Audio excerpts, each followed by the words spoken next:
Take a look at this book. How do you find it? Do you think it's an interesting book? Or maybe a boring one? What exactly is it about? Is it a novel? Or a scientific book? Is it easy to read? Or maybe you want to hold your judgment until you actually read it, or at least read the introduction. Well, that's what today's idiom suggests. Don't judge a book by its cover.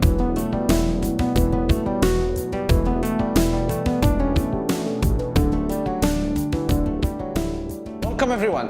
As you can see, today's idiom is don't judge a book by its cover.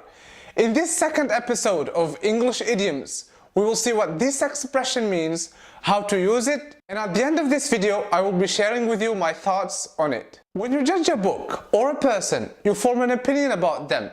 You start guessing things about them. And usually, or at least in the context of this expression, you do that in a negative way, in a disproving way, without having enough evidence or information to support your judgment. When you judge a book by its cover, you're doing so based on the outside look of it. In other words, based on what's on the surface. That's what the cover means.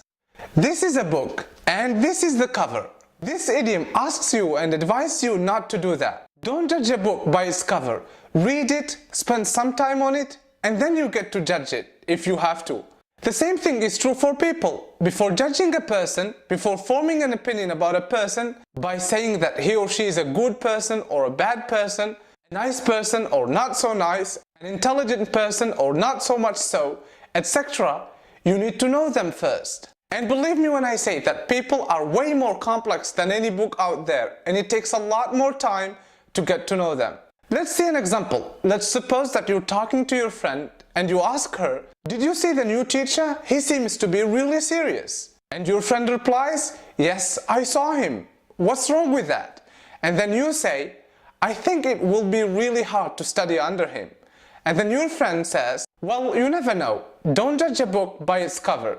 We need to wait and see." What your friend is trying to say here is that you need to wait until you get to know him. And then you will see whether or not it's hard to study with him. I think that by now you understand what this idiom means, and you will be able to use it when speaking in English. Now, the thought or the lesson that I wanted to share with you is that we should avoid judging people. Our focus should be on ourselves, because we will never get to know the other person well enough to judge them.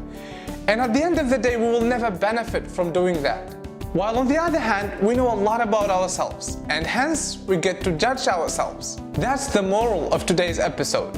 Thank you very much for your time. Remember, you can get the transcript of this video to help you understand everything I'm saying on my website. There is a link in the description. Subscribe for more videos. If you're watching this on Facebook, there is a link in the description to subscribe. You can watch the previous episode right here, and I will see you in the next video. Take care, and never judge a book by its cover.